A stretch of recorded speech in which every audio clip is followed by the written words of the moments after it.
नमस्कार, आप देख रहे हैं आज तक आपके साथ मैं हूं अंजना ओम कश्यप। वक्त हल्ला बोल का है। राम मंदिर पर अदालत का फैसला पहले ही आ चुका है, लेकिन आज बाबरी विध्वंस केस पर एक और बड़ा फैसला आया। बाबरी मस्जिद तोड़ने के सभी आरोपियों को सीबीआई कोर्ट ने बरी कर दिया है। इस केस में बीजेपी के दिग्गज लालकृष्ण आडवाणी और मुरली मनोहर जोशी समेत 32 लोगों को आरोपी बनाया गया था, लेकिन उनके खिलाफ कोई सबूत नहीं मिले। अदालत ने कहा कि घटना पूर्व नियोजित नहीं थी और आरोपियों ने मस्जिद तोड़ने वालों को रोका था। एक बड़ा फैसला, लेकिन इस बीच कई ऐसे भी नेता हैं जो खुलकर इसका विरोध कर रहे हैं। एआईएमआईएम के प्रमुख असदुद्दीन ओवैसी ने ट्वीट करके कहा है, वही कातिल वही मुंसिफ, अदालत उसकी वो शाहिद। बहुत से फैसलों में अब तरफदारी भी होती है, लेकिन इन सब के बीच जश्न अलग अलग जगहों पर। कहीं अयोध्या में लड्डू और मिठाई के साथ खुशी मनाई जा रही है, तो वो तमाम नाम जिसमें विनय कटियार, साध्वी ऋतंबरा, साक्षी महाराज, चंपत राय सभी बरी हुए हैं। इस फैसले को लेकर देश के कई हिस्सों में स्वागत भी हो रहा है।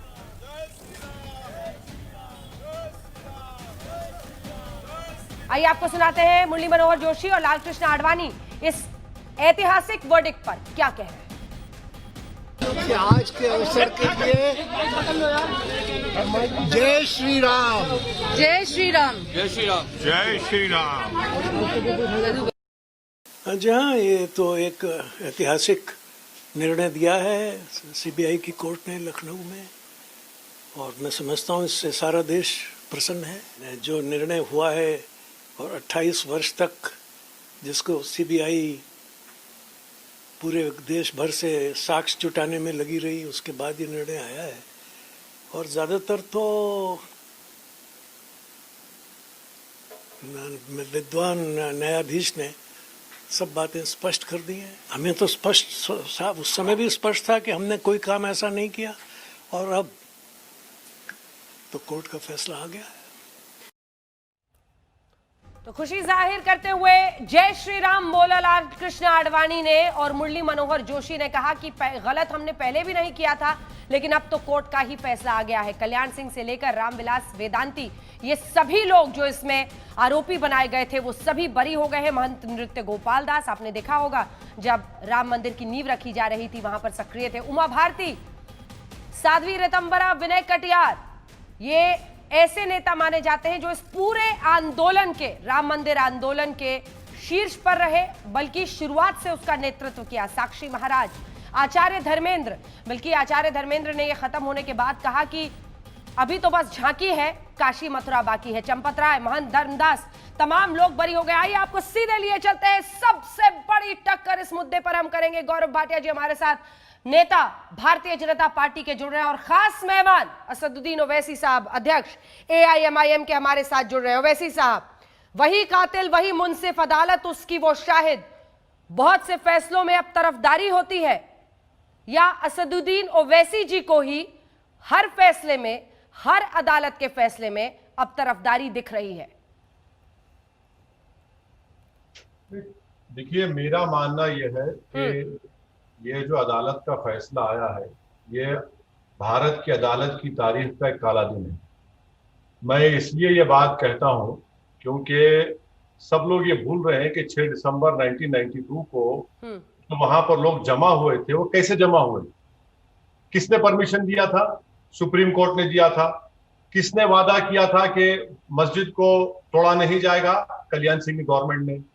अब आप मुझे बताइए कि जब सब लोग सुप्रीम कोर्ट से इजाजत लेकर वहां पर जमा होते हैं और बाबरी मस्जिद के फैसले में कोर्ट ये कहता है कि स्पॉन्टेनियस रिएक्शन था, डेढ़ एकड़ के ऊपर ये बाबरी मस्जिद है, और कोर्ट ये कहता है कि ये स्पॉन्टेनियस था। क्या इसमें कॉन्स्पिरेसी नहीं हुई, प्लानिंग नहीं हुआ? और क्या चार्जशीट में ये बात नहीं कही गई थी कि कल्याण सिंह ने ये कहा था कि कंस्ट्रक्शन पर रोक है, डिस्ट्रक्शन पर नहीं है?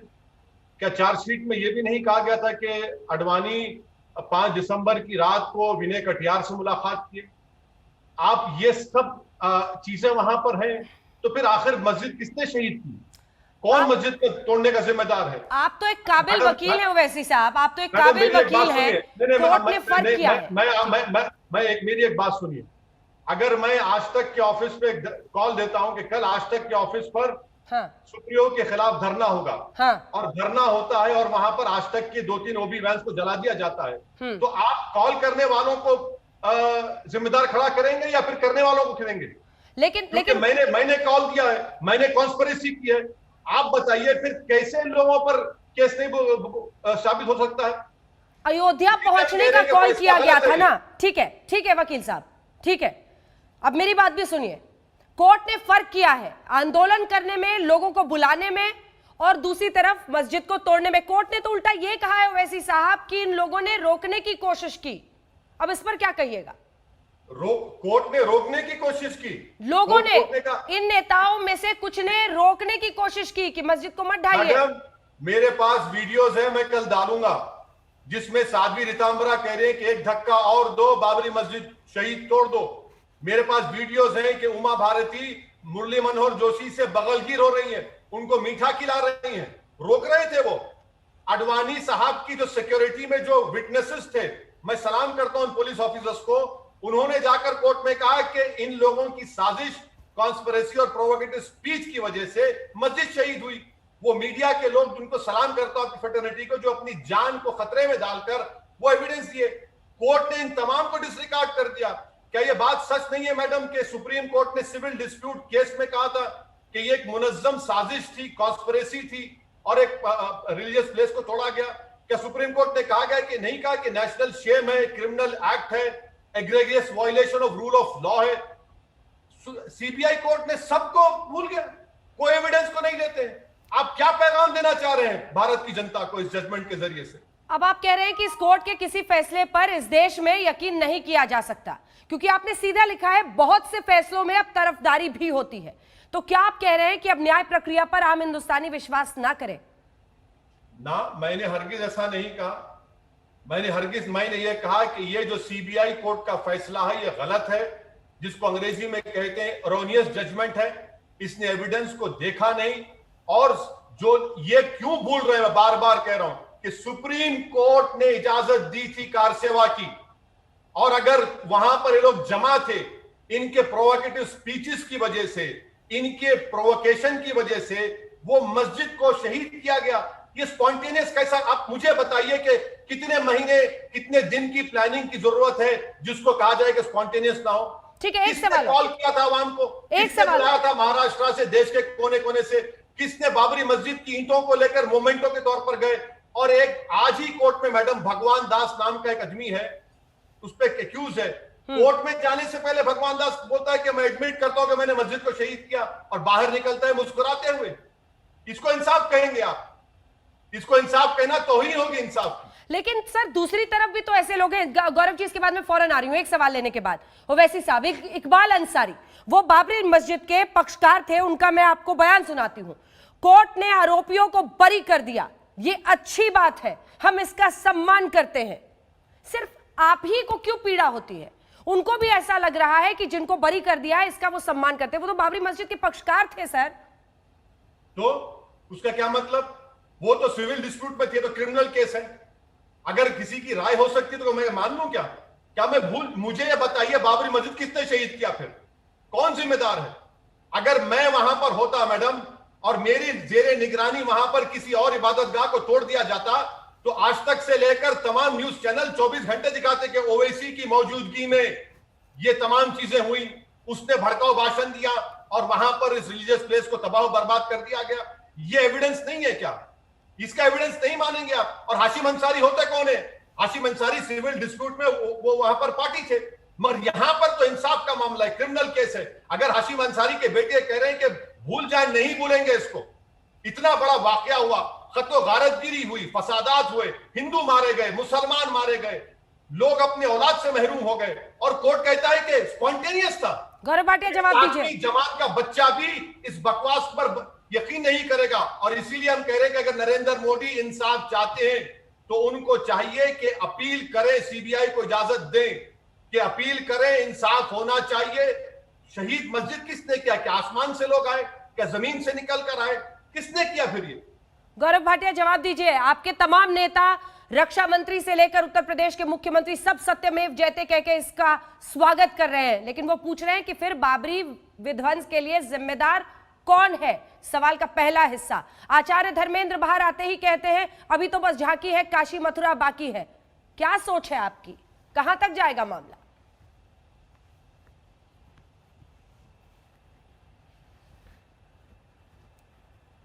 गौरव जी आवाज नहीं आ रही आपकी। गौरव जी आवाज नहीं आ रही। गौरव जी को फिर से रिकनेक्ट कीजिए। देखिए ओवैसी साहब, ये लगातार जो इस फैसले के बाद आप ट्वीट कर रहे हैं, तमाम बातें कर रहे हैं, इससे एक शक पैदा होता है। ठीक है, एक बार सुन लेते हो ओवैसी साहब उनको। गौरव जी बोलिए। अभी तो बस झांकी है, काशी मथुरा बाकी है। सबसे पहले तो अंजना जी मैं कहूंगा सत्यमेव जयते। और जब मैं सुनता हूं ओवैसी जी को तो मुझे बड़ा अजीब लगता है उसके लिए कि ये कहते हैं कि आज काला दिन है। अगर आप आंखें नहीं खोलेंगे ना तो बाहर की रोशनी, संविधान की रोशनी आपको दिखाई नहीं देगी और हमेशा सब काला ही रहेगा। सर्वोच्च न्यायालय का फैसला आया कि भव्य राम मंदिर वहां बनेगा, इनको तकलीफ हुई, जबकि सर्वोच्च न्यायालय के 5 जो न्यायाधीश हैं उन्होंने सर्वसम्मति से यह फैसला दिया था। मुझे याद है ओवैसी जी उस दिन भी आए थे, इन्होंने कहा था काला दिन है। आज फिर ये कह रहे हैं काला दिन है और ये चार्जशीट की बात कर रहे हैं। पेशे से वकील हैं ओवैसी जी, अगर चार्जशीट ही पैमाना है कहने का कि किसी ने गलत किया है और वो दोषी है, तो आपके भाई हैं, अनुज हैं, उन्होंने कहा था 15 मिनट के लिए पुलिस हटा दो, उनके खिलाफ भी चार्जशीट है, तो उनको भी क्या आप दोषी मानेंगे? दूसरी बात, 28 साल तक भारतीय जनता पार्टी के वरिष्ठ नेता, उनकी इज्जत, ये लोग राजनीति करते रहे और कहते रहे कि देखिए इन्होंने ढांचा तोड़वाया। आज जब कोर्ट का फैसला आया और उनके खिलाफ कोई आरोप सिद्ध नहीं हुआ तो ये क्यों नहीं कहते कि हाँ हम इस फैसले को मानते हैं? तीसरी बात अंजना जी, ये देश संविधान से चलेगा, न्यायालय से चलेगा या फतवों से चलेगा जो मक्का मदीना से जारी होते हैं? मैं पूछना चाहता हूं इनसे, सीएए पे इनको आपत्ति हुई, बिल फाड़ दिया इन्होंने, इनको अनुच्छेद 370 पे आपत्ति हुई, और एक वीडियो दिखा के एक प्रश्न पूछना चाहूंगा। ये मेरे साथी ओवैसी जी का ही वीडियो है, ये देखिए क्या कह रहे हैं। पड़ने वाला नहीं है मोहन भगवान, तुम्हारी जिंदगी में इंशाअल्लाह ताला नहीं बनेगी। तुम जो ख्वाब देख रहे हो मंदिर बनाने का, वो इंशाअल्लाह ताला हिंदुस्तान के दरिया उसको पूरा नहीं करेगी। हम अब अंजना जी मैं एक बात पूछना चाहता हूं। नहीं, हमारे दर्शक सुन नहीं पाए होंगे एग्जैक्टली क्या लाइन बोली उसमें ओवैसी जी ने।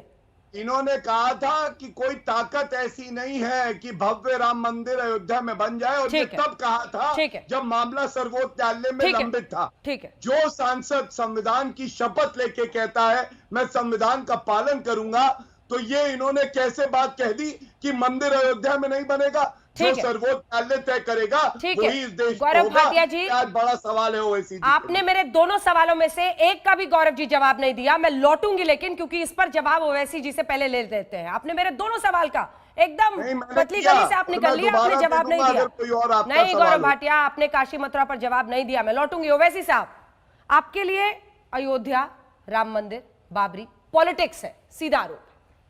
नहीं, मेरे लिए अगर पॉलिटिक्स होता मैडम तो मेरे 2 एमपी से 90 एमपी हो जाते, मेरे 90 एमपी से 180 हो जाते, 180 से मेरे 304 हो जाते। मेरे लिए मसला इंसाफ का मसला है। और रहा सवाल के गौरव भाटिया का, भाई ये तो मेरे भाई गौरव, जब आप समाजवादी में थे तो कोई और गाना गाते थे, अब आप बीजेपी में आ गए तो और एक गाना गा रहे हैं। मुबारक हो आपको। आप ये कह रहे हैं कि मक्का मदीना का फतवा, गौरव भाटिया साहब, असदुद्दीन ओवैसी मक्का मदीना के फतवे को नहीं मानता है, और आपको लॉयर आप हैं, फतवे का मतलब ओपिनियन है, और फतवा मक्का मदीना से कौन सा आया?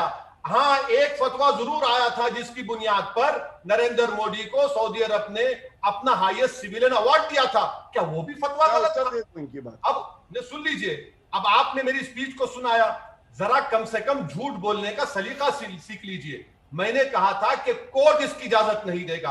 अब कोर्ट का फैसला आया है सिविल डिस्प्यूट का। हमने कहा कि जस्टिस जेएस वर्मा ने कहा था कि supreme court is supreme but not infallible. Supreme court के फैसले से, किसी भी अदालत के फैसले से डिसएग्री करना सुप्रीम कोर्ट की तौहीन नहीं है। अगर होता तो जेएस वर्मा साहब जो रिटायर्ड चीफ जस्टिस ये बात नहीं कहते। अब आप मेरे सवाल का जवाब दीजिए। पॉलिटिक्स तो आपने की, पॉलिटिक्स तो आपने की। यही डाइस पर बैठकर साध्वी रीतांबराव ने कहा था कि एक धक्का और दो, बाबरी मस्जिद शहीद कर दो। यही कल्याण सिंह ने क्या क्या नहीं कहा था। अरे आपने इसको इस्तेमाल किया, आपने हिंदू मुसलमानों के लोग मारे गए। आप किस किस बात को कह रहेंगे, कहां रुकेंगे आप? अरे आप गलती करते हैं, मसला आप उठाते हैं और काशी मथुरा आपके एजेंडे में नहीं है। ये और बात है कि आज कोर्ट ने 1991 रिलीजियस प्लेसेस वर्शिप एक्ट का हवाला देकर उसको खारिज किया। ठीक है, मगर गौरव जी जवाब दीजिए। एजेंडे में बात शामिल है। गौरव जी जवाब दीजिए। ओवैसी जी, आपसे यही चुनौती दूंगा, अपने भाई को पहले पार्टी से निकाल के बाहर फेंक दीजिए। और इसलिए फेंक दीजिए कि उन्होंने कहा था कि 15 मिनट के लिए पुलिस हटा दो, आपने कोई कार्रवाई नहीं करी। और ओवैसी जी, सांप्रदायिक राजनीति ये होती है कि आपने कहा था जो जवान हमारे देश के लिए शहीद हो गए उसमें मुसलमान कितने, हिंदू कितने, अपने आप को पार्टी से निकालिए। और तीसरी बात मैं ये करूंगा कि मैं कहीं भी था, मैं संविधान का सिपाही हूं, कहीं भी रहूंगा संविधान की बात करूंगा। और दुख तब होता है जब आप ना न्यायालय में आस्था रखते हैं, ना प्रधानमंत्री में रखते हैं, ना संसद में रखते हैं। आपकी आस्था केवल अपने वोट बैंक पे है। और आपने इतनी शर्मसार करने वाली बात कर दी। आपने कहा हाशिम अंसारी और इकबाल अंसारी कौन होते हैं? तो मैं पूछता हूं कौन होते हैं ओवैसी जी सारे मुसलमानों की बात करने के लिए? जितने मुसलमान आपकी पार्टी से नहीं जुड़े उससे ज्यादा मुसलमानों का भला नरेंद्र मोदी जी अकेले कर चुके हैं। इसलिए ओवैसी जी, ये हिंदू मुस्लिम करना छोड़िए, राजनीतिक गिद्ध मत बनिए, लाशों पे राजनीति मत करिए और आज सर झुका के इस फैसले को मानिए। क्योंकि 28 साल तक बहुत से ऐसे लीडर हैं हमारे बीजेपी के जिनको आपने निशाना बनाया और आज वो बाइज्जत भरी हो गए हैं। यही सच्चाई है। ठीक है, ओवैसी साहब इसका जवाब दीजिए और ये भी जरूर बताइएगा कि फिर इस तरफदारी जो आप फैसले में देखते हैं उसके लिए जिम्मेदार कौन है? आपको क्या लग रहा है? क्या जज किसी से ऑर्डर लेकर फैसले लिख रहे हैं? क्योंकि बात सीधी हो ना, फिर साफ हो। हर बार हम कहें कि नहीं नहीं ये तो एक तरफा फैसला है, तो कौन जिम्मेदार है इसके लिए? लोकतंत्र, बहुसंख्यक राजनीति, कौन कौन लिखवा रहा है? नाम बताइए, आज बता दीजिए ओवैसी जी जो मन में है, कौन करा रहा है ये कोर्ट के फैसले? अरे मैडम, जब आपके प्रोग्राम पे आते हैं तो हम अपनी दिल की बात करते हैं, कोई अल्फाज को चाप कर नहीं कहते। अब रहा सवाल, ये गौरव भाटिया बार बार स्पीच का हवाला दे रहे। जनाब गौरव भाटिया साहब, 5 दिसंबर की रात को अटल बिहारी वाजपेयी ने कहा था, क्या कहा था? क्या नोकदार पत्थरों पे बैठेंगे, नोकदार पत्थरों पे बैठेंगे, यहाँ पर खुदा होगा। भाई अरे ठहरिए, देखिए आप जब बकवास बक रहे थे तो मैं सर्टिफिकेट गौरव जी बारी बारी से, गौरव जी जब आप बोल रहे थे मैं डिस्टर्ब नहीं किया, सब्र रखिए। आप एक प्रैक्टिसिंग लॉयर है, मैं तो नॉन प्रैक्टिसिंग। हाथ जोड़ के विनम्रता से सवाल दोहराया, बट मैं सुन रहा हूँ, बोलिए। नहीं सर, हाथ मत जोड़िए मेरे सामने, मोदी साहब के सामने जोड़िए। आप भारतीय हैं, आपके आपको गले भी लगा सकते हैं। जोड़िए, ठीक है, मेरे सामने हाथ मत जोड़िए सर, आप प्लीज ऐसा मत करिए, मैं शर्मिंदा मत करिए। मैं यही कह रहा हूं कि कोर्ट के फैसले को नहीं माने, कौन सा गुनाह किया? डिसएग्री करना क्या गुनाह है? कि डिसएग्री करना गुनाह है तो फिर जस्टिस जेएस वर्मा ने क्या कहा था? Supreme court is supreme not infallible. अगर कोर्ट के फैसले को नहीं मानना गुनाह है तो जलीकट्टू के खिलाफ आपने कानून क्यों लाया? अगर कोर्ट का फैसला नहीं मानना गुनाह है तो फिर आपने SC/ST एक्ट में कोर्ट ने फैसला दिया, आपने पार्लियामेंट बिल क्यों लेकर आया? अरे ऐसी कई मिसालें मैं आपको दे सकता हूं। मेरा बोलना यह है कि बीजेपी ने इस मसले को सियासी तौर पर उठाया, अपनी सियासी रोटी सेकी और भाड़ में जाए बीजेपी के लिए हिंदू मुस्लिम इत्तेहाद। क्या आडवाणी जहां कहीं गए कम्युनल राइट्स नहीं हुआ? क्या हम उसको भूल जाए? हैदराबाद से लेकर, केरल से लेकर, तमिलनाडु से लेकर कहां आडवाणी की रथ यात्रा गई, फसाद नहीं हुआ? मैं एक ही सवाल कर रहा हूं, बाबरी मस्जिद को किसने शहीद किया? क्या वहां पर बैठकर अडवाणी मुस्कुरा नहीं रहे थे? क्या अडवाणी की सिक्योरिटी में जो लोग थे, जो ऑफिसर्स थे, मैं उनकी बहादुरी को सलाम करता हूं, उनकी इंटेलेक्चुअल ऑनेस्टी को सलाम करता हूं कि उन्होंने कोर्ट में जाकर बयान दिया। इसीलिए हम कह रहे हैं कि फैसला गलत है। क्या नरेंद्र मोदी की सरकार, भाटिया साहब जवाब दीजिए, क्या आप सीबीआई को इजाजत देंगे अपील करने की? मैं उत्तर देना चाहूंगा। सीबीआई प्रोसिक्यूटर नहीं है? क्या इस मस्जिद की शहादत एक क्रिमिनल एक्ट सुप्रीम कोर्ट ने कहा? क्या सुप्रीम कोर्ट ने नहीं कहा कि calculated act of destroying a public place of worship? क्या सुप्रीम कोर्ट ने नहीं कहा कि एग्रेरियस वायलेशन? क्या सुप्रीम कोर्ट ने नहीं कहा नेशनल शेम है? करेंगे। क्या आपकी सरकार ये गलत फैसले के खिलाफ अपील करेगी या नहीं करेगी? वो कह रहे हैं कि क्या सीबीआई को आप कहेंगे कि वो इजाजत देंगे कि इसके खिलाफ अपील करे? अंजना जी देखिए, बैरिस्टर साहब के साथ एक परेशानी है, ये न्यायालय नहीं जाते और संविधान नहीं पढ़ते हैं। अगर इन्होंने संविधान पढ़ा हो तो इनको एक बात समझ में आएगी कि सीबीआई खुद ये निर्णय लेती है, वो एक स्वतंत्र संस्था है, उसको सरकार नहीं कह सकती है कि मुकदमे में वो क्या करे। ओवैसी जी थोड़ा सा पढ़िए लिखिए और आप जान जाएंगे जो बात मैं कह रहा हूं वो संविधान भी सही संगत है और वो सर्वोच्च न्यायालय ने भी कहा है। दूसरी बात अंजना जी, गजब की बात है, थाली का गुलाब जामुन तो मैं ही खाऊंगा लेकिन आम का अचार की मिर्ची मैं नहीं खाऊंगा। अरे अगर एक फैसला आया या तो आप पूरा फैसला मान लीजिए। आपने कहा उसमें सर्वोच्च न्यायालय ने कहा है कि विवादित ढांचा गलत गिराया गया, तो ओवैसी जी उसी बेंच में 5 न्यायाधीशों ने यह भी तो कहा है कि वहां पे मंदिर पहले से था जब एएसआई ने अपनी खुदाई करी और मंदिर बनना चाहिए, वहां मकर प्रणाली के प्रमाण मिले। तो ओवैसी जी आप केवल मुझे ये बताइए, या तो आप पूरा फैसला मान लीजिए तो हम बात करेंगे, और अगर आप पूरा फैसला नहीं मानते हैं तो नुक्ताचीनी करके एक भाग मत निकालिए। ओवैसी साहब सुनिए, ये तो बहुत ही ज्यादा विशफुल थिंकिंग है ना सर, जो आप कह रहे हैं कि ये क्या सीबीआई से उसके खिलाफ अपील करवाएंगे। यहाँ रक्षा मंत्री से लेकर सब सत्यमेव जयते लिख रहे हैं और वाहवाही दे रहे हैं और खुशी मना रहे हैं और आप इन्हीं से अपील कर रहे हैं। ये पोस्चरिंग है क्या आपकी तरफ से? आपने अभी तक मेरे सवाल का जवाब नहीं दिया सर, कौन जिम्मेदार है इसके लिए? क्या आप सीधे जज पर सवाल खड़ा कर रहे हैं? क्या आपको लगता है सरकार फैसले लिखवा रही है कोर्ट में? क्या हो रहा है? या सिर्फ आंखों में धूल झोंक रहे हैं, क्या है?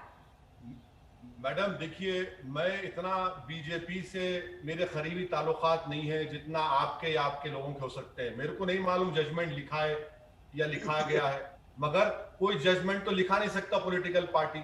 मैं ये कह रहा हूं कि जजमेंट गलत है, जजमेंट के खिलाफ अपील होनी चाहिए। और आपने अभी अच्छा कह दिया कि अब जब पूरे के पूरे लोग कह रहे हैं कि वेलकम कर रहे हैं, तो जाहिर है मोदी सरकार सीबीआई को नहीं कहेगी कि अपील करो। ऐसे कई जजमेंट्स हैं जहां पर सीबीआई ने अपील नहीं किया। मैं आपको एक मिसाल देता हूं, हैदराबाद में मक्का मस्जिद में बॉम्ब ब्लास्ट हुआ, कई लोग मारे गए, जख्मी हुआ, लोग एक्विट हो गए जिस पर मुकदमा था। आपने अपील किया? क्या कहा था कोर्ट? मैं पार्लियामेंट में क्वेश्चन डाला था, आपने कहा कि नहीं करेंगे अपील। गवर्नमेंट ने जवाब दिया, आप कहते हैं सीबीआई ऑटोनोमस है। दूसरी बात, गौरव भाटिया, आप सुप्रीम कोर्ट का फैसला पढ़े नहीं। सुप्रीम कोर्ट ने अपने फैसले में कहीं पर भी ये नहीं कहा कि एएसआई की रिपोर्ट सही है, वहां पर मंदिर तोड़कर मस्जिद बनाई गई। क्यों झूठ बोलते हैं भाई? आप तो प्रैक्टिसिंग लॉयर है। चलिए पैराग्राफ नंबर तो ओवैसी साहब आप सिर्फ भ्रम फैलाएंगे। कोई आपसे स्पेसिफिक सवाल पूछेगा कि क्या ये जज में आपको गलती दिख रही है या सरकार करा रही है, तो उसमें आप कहिएगा कि आप बीजेपी के करीबी हैं, इसका जवाब आप दीजिए। क्या ये भ्रम फैलाना नहीं है? क्या ये आंखों में धूल झोंकना नहीं है? और आपका क्या अर्थ है जब आप ये कहते हैं कि आप या फिर आपके लोग बीजेपी के करीब हो, तो इसका जवाब दीजिए। अरे सर, आपने लिखा है ना कि फैसलों में तरफदारी हो रही है, तो आपको समझाना पड़ेगा कि कौन कर रहा है, कौन लिखवा रहा है। मैंने कहा लिख रहा है। कौन लिखवा रहा है? कौन लिख रहा है? जज की गलती है? कौन लिख रहा है? आप बताइए ना सर। कौन लिख रहा है? मैं क्या जानता हूं कौन लिख रहा है? फैसला गलत आया, मैं कह रहा हूं फैसला गलत आया, मेरी राय है। आप रोक सकते क्या? क्या आप मुझे जोर जबरदस्ती करके बोलेंगे नहीं वापिस लो, भरम फैला रहे? मुझे ये बताइए, मस्जिद को किसने तोड़ा? किसने सुप्रीम कोर्ट को धोखा दिया? जाकर सुप्रीम कोर्ट अगर परमिशन नहीं देती तो क्या 6 दिसंबर में मस्जिद टूटती थी क्या? सीबीआई के एविडेंस कलेक्शन में कमी थी। एक स्पेसिफिक चीज पर तो पहुंचना पड़ेगा ना सर। क्या सीबीआई के एविडेंस कलेक्शन में, केस बिल्डअप करने में कमी थी? कहां पर कमी थी? बहुत सी चीजें हैं। मिसाल के तौर पर 99 से लेकर 2004 तक अडवाणी होम मिनिस्टर थे, सीबीआई उनके नीचे। 2014 से अब तक बीजेपी की सरकार, होम मिनिस्ट्री बीजेपी के पास, हिंदुस्तान भारत का सबसे सेकंड हाईएस्ट सिविलियन ऑनर किसको मिलता है? अडवाणी को मिलता है, जिसके खिलाफ उस वक्त क्रिमिनल चार्ज थे। अब आप जोड़ लीजिए डॉट्स को पूरे। मैं ये नहीं कह रहा हूं कि जजमेंट कोई लिखाया, गौरव मैं भाटिया, जज के ऊपर भी नहीं उठा रहा हूं, मैं कह रहा हूं जजमेंट गलत है। ये जजमेंट बिल्कुल सरासर गलत है, ये इंसाफ नहीं कर रहा है। 1950 से लेकर 2020 तक बाबरी मस्जिद के मामले में भारत के मुसलमानों से इंसाफ नहीं हुआ, धोखा हुआ है हमसे। ये मैं खुलकर कह रहा हूं आपके सामने। आप पूछेंगे क्यों? मेरी मस्जिद में मूर्तियां रखी गई, मूर्तियां नहीं निकालते, आधे घंटे के ऑर्डर में ताले खोल देते आप। प्राइम मिनिस्टर कंट्री का है, चीफ मिनिस्टर है, मस्जिद शहीद हो जाती है। आप बताइए मुझे। और जो लोग परमिशन लेते हैं सुप्रीम कोर्ट से, वो पूरे के पूरे बरी। तो क्या आसमान से लोग आए थे, जमीन से निकल कर आए थे, जिन्होंने मस्जिद को शहीद किया? इसका जवाब कौन देगा? जवाब दीजिए गौरव जी। अंजना जी देखिए, अगर किसी ने मुसलमानों को ठगा है, बरी, तो क्या आसमान से लोग आए थे, जमीन से निकल कर आए थे, जिन्होंने मस्जिद को शहीद किया? इसका जवाब कौन देगा? जवाब दीजिए गौरव जी। अंजना जी देखिए, अगर किसी ने मुसलमानों को ठगा है तो वो कांग्रेस पार्टी है और हमारे साथी ओवैसी जी हैं। ये कहते हैं मुसलमानों के साथ इंसाफ। मैं कहता हूं मुसलमान महिलाओं के हक की लड़ाई, ट्रिपल तलाक, किसने ट्रिपल तलाक जो है खत्म करके उसको एक क्रिमिनल ऑफेंस बनाया? आपने तो उसको अपोज किया था। और ये all India Muslim personal law board के मेंबर भी हैं। All India Muslim personal law board ने, अंजना जी क्या कहा? उन्होंने कहा जहां अब मंदिर बन रहा है सर्वोच्च न्यायालय के फैसले के बाद, वहां पे हमेशा मस्जिद रहेगी। हागिया सोफिया का उदाहरण दिया। आप एक बोले सेकंड थे गौरव ओवैसी जी, गौरव जी हिंदुओं के- देखिए, आप इशू से भटका रहे हैं मामले को। सवाल सीधा है जिस पर मैंने बोला और ओवैसी जी भी भड़के, लेकिन इस सवाल का जवाब आपको भी देना होगा कि अगर कोर्ट ने भी कहा कि ये इल्लीगली ढाया गया, तो क्या ये सीबीआई की जिम्मेदारी नहीं थी कि वो तय कर पाते कि आखिर किसने किया? क्योंकि आज यही पता चल रहा है कि कोई कसूरवार नहीं था, यही माना जाए। अंजना जी, दर्शकों के लाभ के लिए और आपके लिए भी, बिना कोई आरोप लगाए, क्योंकि इन्होंने तो आपको भाजपा से बड़ा क्लोज बता दिया, मैं आपको जानकारी दे देता हूं। देखिए, सर्वोच्च न्यायालय के पास एक सूट था जिसमें यह तय करना था कि मालिकाना हक किसका है। वो फैसला आ गया और हम सबको पता है सर्वसम्मति से आया और उसके बाद भव्य राम मंदिर बन रहा है। जो आज तय हुआ है वो क्या तय हुआ है? एक क्रिमिनल ऑफेंस किया गया था कि नहीं, और जो वरिष्ठ नेता थे उन पे कॉन्स्पिरेसी का चार्ज लगाया गया कि ये कॉन्स्पिरेसी पहले से प्री प्लान्ड थी।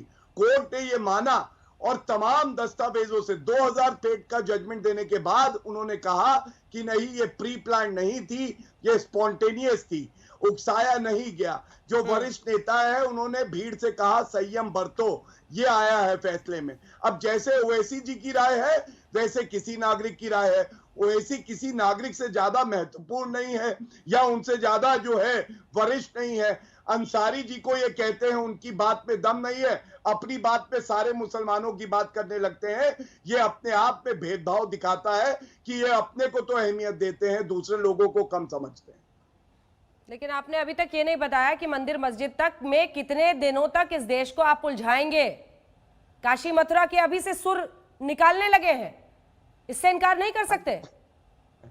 अंजना जी आप देखिए, फिर आप, हमने तो एक बार काशी मथुरा की अभी बात करी क्या? मैंने केवल और केवल आज का जो फैसला आया था उस पर बात करी, जो सर्वोच्च न्यायालय का फैसला पहले आया था उस पर बात करी, संविधान की बात करी, सर्वोच्च न्यायालय की बात करी और आज के फैसले की करी।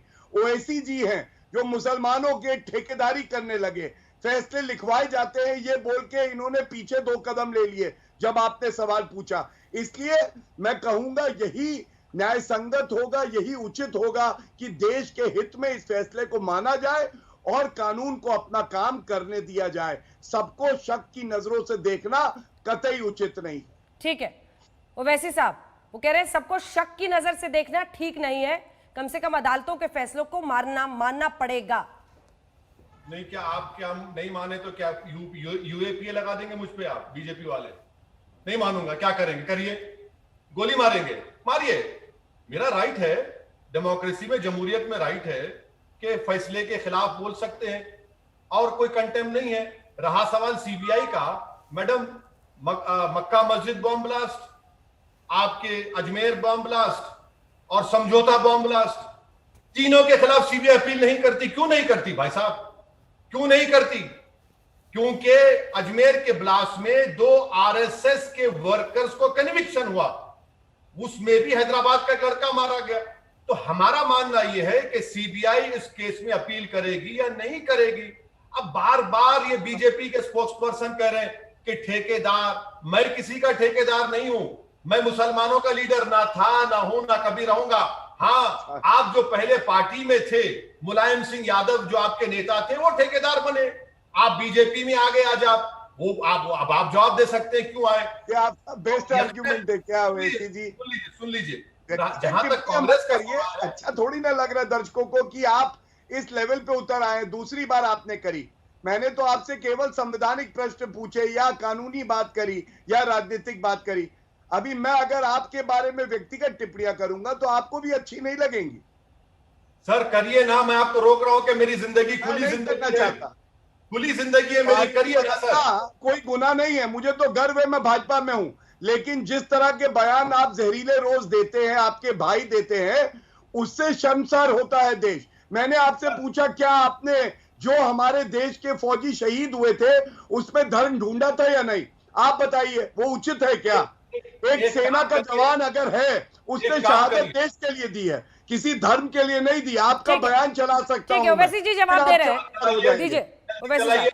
जल्दी चलाइए इस प्रोग्राम खत्म, चलाइए। मैं ट्वीट कर दूंगा, आपने क्या कहा था? ठीक है, आपने कहा था जो शहीद हुए उसमें इतने मुसलमान हैं, और तारीख के साथ ट्वीट करूंगा, फिर माफी मांग लीजिएगा ट्विटर पे। अभी निकालिए, मुझे ये सब बताइए। आपके भाई ने ये बोला था कि 15 मिनट के लिए पुलिस हटा दो, चार्जशीट लगी हुई है, उनको आप दोषी मानेंगे?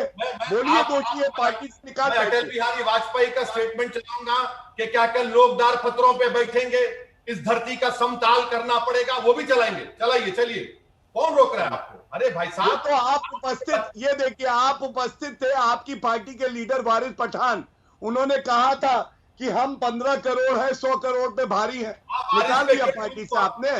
वारिस पठान ने एक बार गणपति बप्पा मौर्य बोल दिया, पार्टी से आपने उनको क्या माफी मंगवा दी? ये आपका पंथ निरपेक्षता है ओवैसी जी? गणपति बप्पा मौर्य बोलने पे ठीक है, आपने 3 स्पेसिफिक आरोप लगाए हैं, इस पर जवाब ले लेते हैं ओवैसी जी का। ओवैसी जी, क्या आरोप है इनके आरोप क्या है?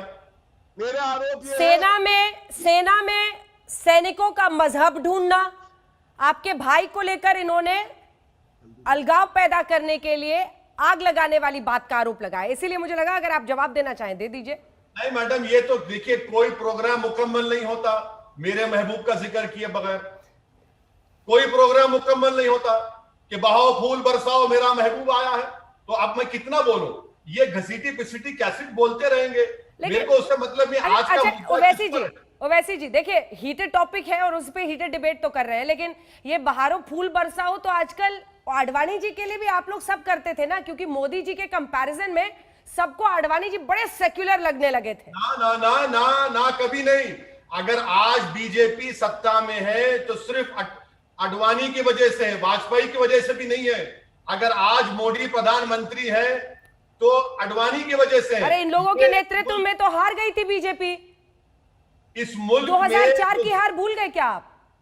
सुनिए, इस मुल्क में जो डिवीजन पैदा हुआ है हिंदू मुसलमानों के दरमियान में, उसकी तो बुनियाद श्री आडवाणी ने की थी, वही तो जिम्मेदार है। आज जो आडवाणी साहब ने जो काम किया उसका ये फायदा उठा रहे हैं। गौरव भाटिया, मैं उत्तर दे दूं? हाँ अंजना जी, देखिए कोई तो वजह होगी कि हमारी पार्टी 2 से आज पूर्ण बहुमत वाली पार्टी है और ये 2 से आगे नहीं बढ़ पाए। उसकी वजह यही है कि ये केवल और केवल एक धर्म विशेष की राजनीति करते रहे, सांप्रदायिक राजनीति करते रहे, समाज को बांटते रहे, संविधान को तार-तार करते रहे, पार्लियामेंट के पटल पर बिल फाड़ते रहे। इसीलिए जनता ने इनको फाड़ दिया। और ओवैसी जी, बिना तथ्यों के मैं नहीं बोलता हूं, ये मेरे हाथ में है। संजुवन अटैक में आपने कहा था कि 5 में से 7 जो आतंकी हमले हुए हैं उसमें शहीद मुसलमान सैनिक हुए हैं और प्रधानमंत्री जी इस पे क्यों नहीं बोलते हैं? तो ये जो शहीद होते हैं ये मुसलमान, हिंदू, सिख, ईसाई हैं, ये आप जैसे लोग ढूंढते हैं। हम लोग मानते हैं एक सैनिक केवल देश के लिए शहादत देता है, वो किसी धर्म के लिए शहीद नहीं होता। ये आपकी सोच हो सकती है, हमारी नहीं। वैसे साहब इस पर आपका स्पेसिफिक जवाब, और साथ ही अब क्या कोई अगला कदम आप सोच रहे हैं? क्योंकि ऐसी जानकारी आ रही थी कि हो सकता है मुस्लिम पर्सनल लॉ बोर्ड इस मामले को लेकर नए सिरे से उठाए, क्योंकि आप उससे भी जुड़े हुए हैं। दोनों पर आपका जवाब। मैडम, गौरव भाटिया ने जो बात कही है मैं उनसे पूछना चाह रहा हूं कि उत्तर प्रदेश में तो ठाकुरों का राज है। एक क्रिमिनल का एनकाउंटर हो गया तो उसको जलाने की जिम्मेदारी दी गई। एक दलित की बच्ची का रेप होता है, आपकी बहादुर रिपोर्टर आज तक की, उस खानदान क्योंकि दलित थी उसको जलाने की इजाजत नहीं दी गई, मां बाप को दूर रख दिया गया। आप बात कर रहे हैं, आप बात कर रही है। अरे भाई, तुम तो गैंगस्टर को इजाजत दिए और एक दलित बच्ची जो मर गई उसकी जबान काटा गया, उसके भाई मां बाप को आपने उसके आखिरी रसूमात अदा करने नहीं दिया। गौरव भाटिया साहब, कभी कभी अपने गिरेबान में झांक कर देख लीजिए कि उत्तर प्रदेश में तो ठाकुरों का राज है। हर जगह ठाकुर ठाकुर ठाकुर, और आप मुझे बोल रहे हैं हिंदू मुस्लिम। भाई साहब, आप ये बात मत करिए। हाँ, मैं इस फैसले के खिलाफ था और रहूंगा और खुलकर बोलता रहूंगा। हम ये उम्मीद करते हैं कि सीबीआई को अपील करना चाहिए, और अगर सीबीआई नहीं करता तो पर्सनल लॉ बोर्ड और भारत के वो लोग जो आज भी इंसाफ को मानते हैं, इंशाअल्लाह वो अपील करेंगे इस गलत फैसले के खिलाफ। ठीक है, चूंकि हाथरस का आपने जिक्र किया है, जल्दी से अपने दर्शकों को बता दें, सीएम योगी ने पीड़ित परिवार से बात की है। आप बने रहिए हमारे साथ, हम लौट रहे हो। वैसी साहब बने रहिएगा। गौरव जी, एक बार जवाब दीजिए जो सवाल वो उठा रहे हैं। पूरे देश में जबरदस्त गुस्सा है, आक्रोश है, उस परिवार के दर्द ने पूरे देश को झकझोर दिया है, लेकिन आपकी यूपी पुलिस तमाशबीन बनी वहां मुस्कुराती रही। वो तस्वीरें दिखाइए जो 10 सबूत हमने इकट्ठा किए हैं आज 6 बजे दिखाने के लिए अपने दर्शकों को। दिखाइए इनको, कैसे मां बाप सब एम्बुलेंस के सामने पल्लू बिछाकर बैठे रहे कि हमारी बेटी को एक बार घर ले जाने दो, एक अंतिम बार अपनी बेटी का चेहरा देखने दो, और पुलिस ने ये करने नहीं दिया। अंतिम संस्कार नहीं हुए उसके और सीधा उसको जला दिया। जवाब है आपके पास इसका? अंजना जी, देखिए, पहले तो मैं आपत्ति दर्ज करता हूं कि ओवैसी जी की मानसिकता देखिए। वो कहते हैं ठाकुरों का राज, राज संविधान का होता है और हर नागरिक जो उत्तर प्रदेश का है उसको इंसाफ मिले, ये सुनिश्चित करने की जिम्मेदारी यशस्वी मुख्यमंत्री योगी आदित्यनाथ जी की है। और बड़े भारी मन से, बड़े दुख से ये जो हाथरस में मामला सामने आया है, ये बहुत ही पीड़ाजनक है। इसमें कोई राजनीति नहीं हो सकती, इसका कोई जस्टिफिकेशन नहीं हो सकता। लेकिन अंजना जी, मैं एक बात जरूर कहूंगा, प्रधानमंत्री नरेंद्र मोदी जी ने भी योगी जी से बातचीत करी। अभी आपका चैनल दिखा रहा है कि योगी आदित्यनाथ जी ने भी जो पीड़िता का परिवार था उससे बात करी। पुलिस ने किसकी शय पर जला दिया, घर नहीं जाने दिया? आज ये जवाब दीजिए आप। पुलिस ने किसकी शय पर, किसके आदेश पर, कहां से ऐसी हिमाकत उनमें आई कि उन्होंने बॉडी को घर नहीं जाने दिया और ले जाकर जला दिया? माँ बाप रोते रहे एम्बुलेंस के सामने। गौरव भाटिया, इसका मतलब समझते हैं आप? देखिए, आपके प्रश्न का उत्तर जरूर दूंगा। और आप और हम तो यहाँ पर अपनी बातें कर लेंगे, लेकिन सोचिए, वो हमारी बच्ची हो सकती थी, वो हमारी बहन है, वो अपने घर नहीं गई, हमारी बहन है। ना जीवन में सम्मान, ना मौत में सम्मान। सुनिए अंजना जी, किसके शय पर पुलिस ने ऐसा किया? जवाब दीजिए। वो हमारी बहन थी जो अब इस दुनिया में नहीं है, और इसीलिए दर्द हो रहा है। हमारी बच्ची हो सकती थी नहीं। आप ये बताइए सर, ये सब इमोशनल बातें नहीं सुननी हमें पता है कौन सा नेता क्या कह रहा है। आप सीधा इस पर जवाब दीजिए आज गौरव भाटिया। ये देखिए तस्वीरें, हम 10 सबूत दिखा रहे हैं। इस तस्वीर में आपको उसके माता पिता, ये देखिए, आधी रात में बच्ची का शव जला दिया इस तरह से, अंतिम संस्कार के बिना। ये पुलिस वालों को आप देखिए, हंसी ठिठोली करता हुआ एक पुलिस वाला वहां पर दिख रहा है। इसका जवाब दीजिए कि ऐसी रातों रात क्यों जलाई गई उसकी बॉडी, क्यों परिवार को नहीं दिया गया? मुझे ये बताइए। अगर आप मुझे समय देंगी तो मैं बिल्कुल उत्तर देने का प्रयास करूंगा। देखिए, सबसे पहले तो जो अंतिम संस्कार हुआ वो विधि विधान से और परिवार की सहमति के बाद हुआ। और ये बात आप ही के चैनल पे मैं देख रहा था 5:30 बजे के गलत, आसपास। गलत, एडी लॉ एंड गलत, ऑर्डर हैं, गलत। उन्होंने भी बात एडीजी ने आपके गलत चैनल पे जानकारी कही दी है। मैं चुनौती देती हूं एडीजी को। एडीजी ने गलत जानकारी दी है। हमारे पास तस्वीरें हैं, हमारी रिपोर्टर वहां पर मौजूद थी। आज ये तमाम बातें नहीं चलेंगी गौरव भाटिया। तस्वीरें हमारे सामने हैं, एम्बुलेंस के सामने माता पिता सभी। नहीं, ये चिंता नहीं है, पूरा ये सच की लड़ाई है साहब। सॉरी 1 मिनट का गौरव भाटिया, समय ये नहीं, अगर मैं आपको झूठ बोलकर नहीं निकलने दूंगी, मैं झूठ बोलकर या आपको या एडीजी को नहीं निकलने दूंगी। परिवार वाले एम्बुलेंस के सामने लेट कर रोक रहे थे, कह रहे थे बेटी को घर ले जाने दो। नहीं किया ऐसा तो फिर कहिए डंके की चोट पर। पेरेंट्स ने, माता पिता ने, गौरव भाटिया अगर आपको नहीं पता है आप सुन लीजिए, माता पिता ने और भाई ने उसके बाद, नहीं आप पहले फैक्ट सुनिए, आप फैक्ट सुनिए सर। माता पिता और भाई ने अपने आप को कमरे में बंद कर लिया सर, अपने आप को कमरे में बंद कर लिया कि पहले बेटी को घर लाओ नहीं तो हम अंतिम संस्कार नहीं करेंगे। तब पुलिस ने ले जाकर जला दिया। अब मैं बोल लूं अगर आपकी इजाजत हो अंजना जी? बोलिए। धन्यवाद।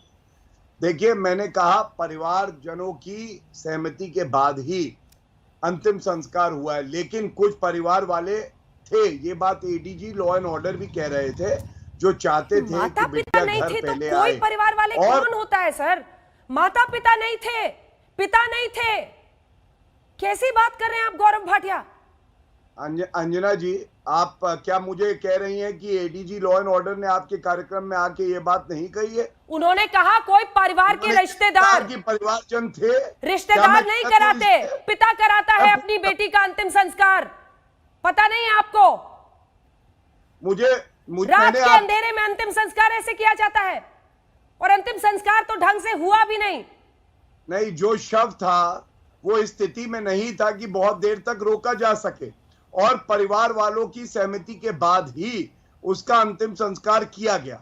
कुछ परिवार वालों का अलग मत हो सकता है, लेकिन कोई जोर जबरदस्ती नहीं हुई। दूसरी बात, पूरे प्रकरण में आप देख लीजिए, प्रधानमंत्री जी ने मुख्यमंत्री जी से बात करी, मुख्यमंत्री जी ने इंतजाम करते, हर संभव प्रयास किया कि उसको शरीर को प्रिजर्व किया जा सके, इसका इंतजाम करते। फिर आपके एडीजी साहब जो टीवी पर ज्ञान दे रहे थे, इंतजाम करते।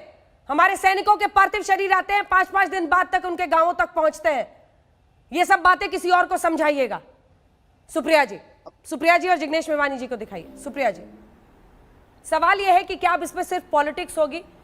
एक दिल्ली की निर्भया, एक हाथरस की निर्भया, राजस्थान की, और इसी तरीके से हम कौन पर, कहां पर, किसका शासन है, उसके हिसाब से कोई नेता बोलेगा, कोई चुप रह जाएगा। सुप्रिया।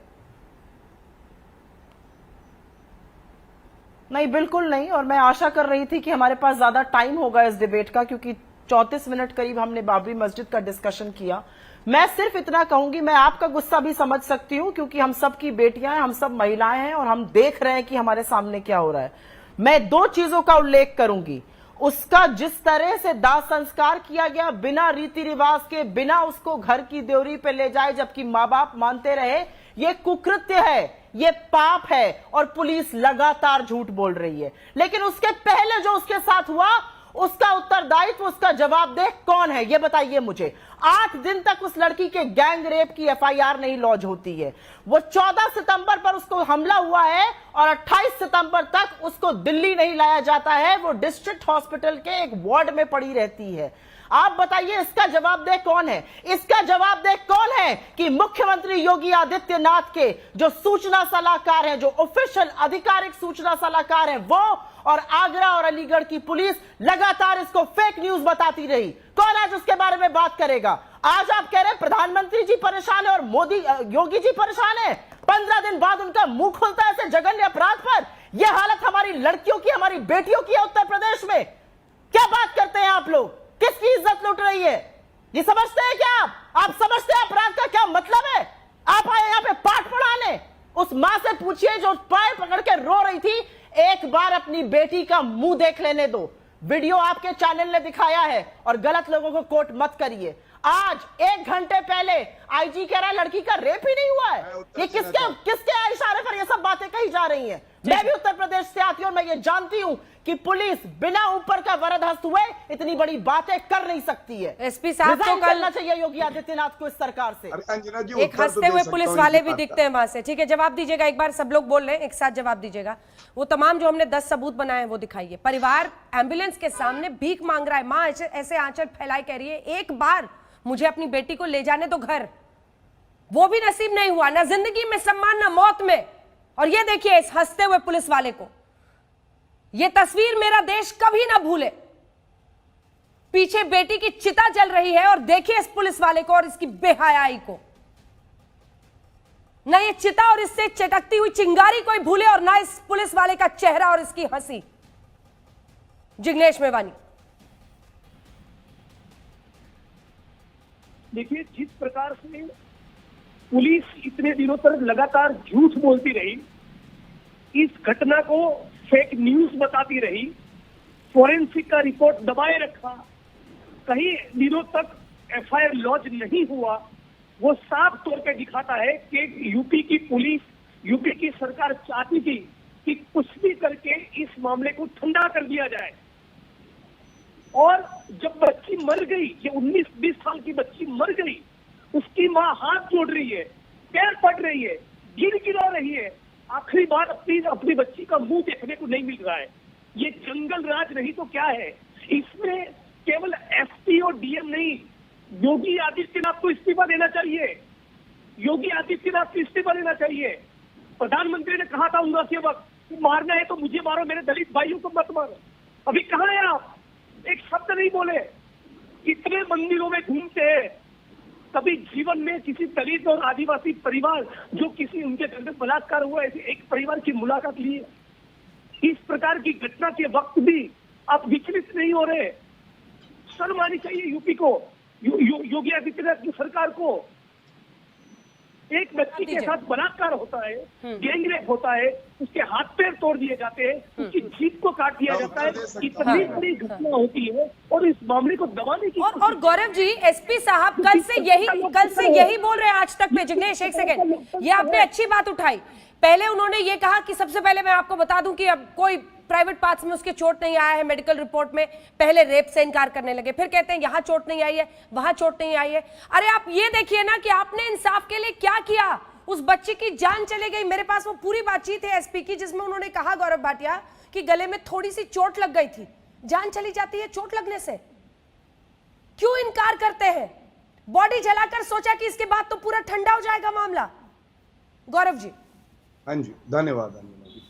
अंजना जी देखिए, गलत तथ्यों पे चर्चा नहीं होनी चाहिए। आप सरकार से नाराज हो सकते हैं, आप राजनीति कर सकते हैं, वो अलग बात है। और हाँ, जिस तरह से वहां पे पुलिसकर्मी हंस रहे थे, मैं समझता हूं इसकी केवल निंदा ही नहीं, इनके खिलाफ कार्रवाई भी जरूर होगी। सबसे अहम बात है, ये कहा गया कि डिस्ट्रिक्ट अस्पताल में ही पीड़िता रही, तो शायद जानकारी का अभाव रहा हो कांग्रेस की प्रवक्ता को। पीड़िता को एएमयू ट्रॉमा सेंटर में भर्ती कराया, वहां से सफदरजंग लाया गया, तो ये कहना गलत है। तथ्यों पे गलत जानकारी मत दीजिए। दूसरी बात इन्होंने कहा, मेवानी जी ने, कि एफआईआर में देर हुई। एफआईआर में देर नहीं हुई, 1 घंटे के अंदर एफआईआर हो गई थी। मैं ये आपको जानकारी दे रहा हूं, धारा 307 में हुई और उसके अलावा SC/ST एक्ट में हुई। लेकिन अगर राजनीति की जाएगी तो मैं केवल इतना ही कहूंगा, कांग्रेस की प्रवक्ता को पता होना चाहिए, महिलाओं के साथ दुराचार की जो घटनाएं हैं सबसे ज्यादा राजस्थान में हैं। करीब 40% बढ़ गई जब से इनकी सरकार आई। 6000 एनसीआरबी की रिपोर्ट देखिए। अरे अकीद पे मत बोलिए, बौखलाइए मत। अपनी बारी में बोलिए प्लीज। सभ्यता बनाए रखिए तो डिबेट ठीक ठाक हो जाएगी। क्या बोल रहे हैं आप? यहाँ है उनको उत्तर अब मैं दे रहा हूँ। अरे शर्म करिए थोड़ी। अंजना जी तो देखिए, यही इनकी दिक्कत है। राजस्थान का आंकड़ा आपको मैं दे देता हूँ, एनसीआरबी का डेटा है। राजस्थान में 6000 रेप हुए, 2019 का डेटा है, सबसे ज्यादा देश में। आपको ये शायद पता नहीं है। प्रियंका वाड्रा गांधी से कहिएगा ग्लिसरीन लगा के आंसू बहाए वहां पे, जो वो उत्तर प्रदेश में करती हैं राजनीतिक गिद्ध बन के। दूसरी बात, उत्तर प्रदेश में जो महिलाओं के खिलाफ दुराचार जो के मर मामले गए हैं उसका तो सम्मान उसका कर लीजिए। इतने इंसिडेंट जघन्य अपराध के बाद क्या बोल रहे हैं आप? राजस्थान में ये है 15.9, आप लोगों को हाथ करीब जोड़ के करीब देश 4 से से माफी 5 मांगनी गुना चाहिए। ज्यादा। और भाजपा को हाँ, बोलने का हक नहीं है कुछ अब आज। सुनिए 10 लाख की जगह अब 12 लाख देगी सरकार। महिला खबर ये आ रही चाहे है, कहीं एक से भी हो। सेकंड, एक और सेकंड। अंजना जी आप बोलेंगी नहीं इस 10 बारे में? लाख 10 लाख की क्या जगह बात कर रही 12 हैं? लाख इतने मुआवजा जगह बढ़ा अपराध दिया के गया बाद है। आज आप यानी ये बातें करेंगे? यानी हाथरस की उस बेटी के लिए मुआवजे की राशि बढ़ाकर लगता है कि पूरे मामले की लीपापोती हो जाएगी, ये लग रहा है। वो दोषी गौरव है, जी। वो जेल की सलाखों में जीवन भर सड़ेंगे। क्या बोल रहे हैं? लेकिन एसपी साहब ने क्यों मना किया? सर मुझे ये बताइए ना, 25 लाख देगी सरकार ये बताया जा रहा है, 10 लाख की जगह 25 लाख अब हाथरस के पीड़ित परिवार को दिया जाएगा। मुझे ये बताइए ना सर, कल तो आपके एसपी साहब रेप से इनकार कर रहे थे, तो पहले तो आप बताइए ना कि आप लोग किस चीज की आपकी पुलिस जांच कर रही है? गैंग रेप की जांच कर रही है, नहीं कर रही है? एसपी ने तो कहा कि जो अलीगढ़ में वहां पर जो भी मेडिकल हॉस्पिटल था उसने तो कहा है नो चोट, कोई भी चोट नहीं है प्राइवेट पार्ट्स में, ये कह दिया है। उसको एयरलिफ्ट करके नहीं लाया जा सकता था दिल्ली? मैं उत्तर देता हूँ इस बात का, दर्शकों को पता रहे। ये है न्याय। अरे यार चुप हो जाइए, अन्याय। अभी आपको बताऊंगा क्या हुआ भीलवाड़ा में, भरतपुर में, मोगा पंजाब में दलित माइनर के साथ गैंग रेप होता है, एफआईआर नहीं लिखी जाती है, इसलिए चुप रहिए आप। आंसर दीजिए। प्लीज राजनीति मत करिए, चुप हो जाइए। अपनी बारी में बोलिएगा, या तो आप पहले बोल लीजिए। उत्तर प्रदेश को कैसे आपने अपराध युक्त बना दिया है? आप अपने को या तो पहले बोलिए या बीच में मत बोलिए, आप तय कर लीजिए। पहले बोलना चाहती है बोल लीजिए। मैं बीच में बिल्कुल नहीं बोल रही हूँ। आपको हाथ जोड़ के माफी मांगनी चाहिए, इतना ट्रिविलाइज करने पर ये मैं हाथ जोड़ के माफी मांगता हूँ क्योंकि हमारे देश की बेटी थी। हाथ जोड़ के मैं माफी माफी मांगनी मांगता हूँ चाहिए। क्योंकि मेरी बहन और थी। ये सब एसपी की क्या बात कर रहे हैं आप लोग? जब मुख्यमंत्री पंजाब पर में, रुकती है, जब He is Rajasthan responsible for the law and में order। दलित लड़की के साथ दुराचार होता है और एफआईआर नहीं लिखी जाती है भीलवाड़ा में। अरे ऐसा यूपी जगह पे नहीं जवाब है। दीजिए गौरव भाटिया। पंजाब राजस्थान करिएगा। यूपी अरे पे जवाब यूपी दीजिए पे राजस्थान पर, मैं उनसे सवाल करूंगी, आप यूपी पर जवाब में दीजिए। तब माफी आज मांगी भी प्रियंका सब वाड्रा आज गांधी ने, मर गया क्या? गई वहां पे पीड़ितों से मिलने। ठीक है, यूपी पे जवाब दीजिए, राजस्थान पर मैं उनसे पूछूंगी। मर चुका है प्लीज ना। प्लीज इसको प्लीज कांग्रेस बीजेपी बनाकर मत उलझाइए प्लीज। मैं राजस्थान पर उनसे पूछ लूंगी सवाल, आप पहले मुझे यूपी पे जवाब दीजिए बिल्कुल कि गैंग रेप से क्यों इनकार कर रहे थे एसपी? मजाक है क्या ये? बिल्कुल अंजना जी, बड़ी जिम्मेदारी से मैं आपको एक बात बता दूं कि इसमें जो दुराचार का भी मामला है उसकी विवेचना हो रही है। 4 लोग अरेस्ट हुए हैं। जो 161 का बयान होता है, ये 14 तारीख की घटना है, वो 22 तारीख को लिया गया क्योंकि इससे पहले जो पीड़िता थी वो इस हालत में नहीं थी कि बयान दे। उसने कुछ और लोगों का नाम लिया। जब एफआईआर हुई तो 1 जना नामजद था, फिर 3 लोगों का और नाम आया और आज 4 अरेस्टेड हैं। और बिल्कुल इसमें जांच होगी, रेप की भी होगी। और ये सारे क्योंकि वक्त की कमी है, दोनों से जल्दी जल्दी कमेंट लेते हैं। ये सवाल पूछा जाएगा। ठीक है जिग्नेश, एक बार बोल ले फिर मैं आ रही हूँ। जिग्नेश जी, देखिए राजस्थान में भी ऐसे ही एक दलित बच्ची के साथ हुआ था, उस समय सबको चुप्पी साथ जाती है। फिर ये सवाल उठता है जो मैं उनसे भी पूछना चाह रही थी कि प्रियंका जी उस पर क्यों नहीं बोलती हैं? फिर सवाल यही होता है कि जिसकी जहां पर सरकार है अपने अपने हिसाब से अपनी अपनी बात कहो और छिपाओ। जिग्नेश, यूपी में इस घटना का जहां तक संदर्भ है, किसकी सूचना से इस बच्ची के डेड बॉडी को जला दिया गया, उसके खिलाफ कार्रवाई हो? क्या कहना है भाजपा के प्रवक्ता का? डीएम के खिलाफ एक्शन हो, एसपी के खिलाफ एक्शन हो। एक माँ हाथ जोड़ रही है, आपके पैर पकड़ रही है, अपना हाथ झोली फैलाकर रिक्वेस्ट कर रही है कि हमारी बच्ची का आखिरी बार मुंह देखने दो। किसने नहीं देखने दिया? किसकी सूचना थी? उसके खिलाफ क्या कार्रवाई होगी ये बताइए। ये दिखाइए क्या है ये? मैं बात कर सकती हूँ? 1 मिनट। मुख्यमंत्री जी ने खुद पीड़िता के परिवार से बात करी है। ये हमने दिखा दिया है। ये जो आपको उसके लिए मोबाइल निकालने की जरूरत है, हमने दिखा दिया है। सुप्रिया जी जल्दी से। और प्रियंका जी यूपी में होने पर तो खूब बोलती हैं, राजस्थान में होने पर चुप रह जाती हैं। ठीक है गौरव जी, दिखा दिया हमने। मैं 20 सेकंड में सिर्फ एक बात कहूंगी। बिल्कुल, मैं 20 सेकंड में सिर्फ ये कहूंगी कि जो लड़की कहीं पर आज मरी है, जिसकी इतनी अमानवीय ढंग से हत्या हुई है, रेप की बात होती है उस पे कहिए। और प्रियंका वाड्रा गांधी, राहुल जवाब सुन लीजिए गौरव जी। तो मैं बोलूं? गौरव जी ब्रेक का टाइम हो रहा है, प्लीज जल्दी से। मैं सिर्फ इतना कहूंगी कि जिस भी बेटी का जहां भी इतना जघन्य अपराध करके बलात्कार होता है वो बेटी इस देश की है। हम इस इशू को ट्रिविलाइज मत करें और मुझे ऐसा लगता है आप एसपी को क्लीन चिट देकर छोड़ने की बात मत कीजिए, क्योंकि लॉ एंड ऑर्डर का उत्तरदायित्व प्रदेश के सूबे के मुख्यमंत्री आदित्यनाथ पर है और वो आंख बंद करके बैठे रहे। 14 तारीख को रेप हुआ था और 30 तारीख को उनका पहला बयान आया है। गौरव भाटिया जैसे नीच लोग अपना मुंह बंद रखेंगे, इनको वक्त की कमी है। आप सभी का बहुत शुक्रिया हमारे साथ चर्चा में शामिल होने के लिए। ये शोर है लेकिन इस शोर के आगे आवाज है उस बेटी की, और हम आज तक पर हाथरस की उस बेटी की आवाज बनेंगे। देखते रहिए आज तक पर नॉन स्टॉप कवरेज। नमस्कार, मैं हूं अंजना ओम कश्यप। हमें उम्मीद है ये वीडियो आपको पसंद आया होगा। लेटेस्ट खबरों के लिए यूं ही देखते रहिए आज तक, और इस वीडियो के पसंद आने पर लाइक, शेयर एंड सब्सक्राइब करना ना भूलें।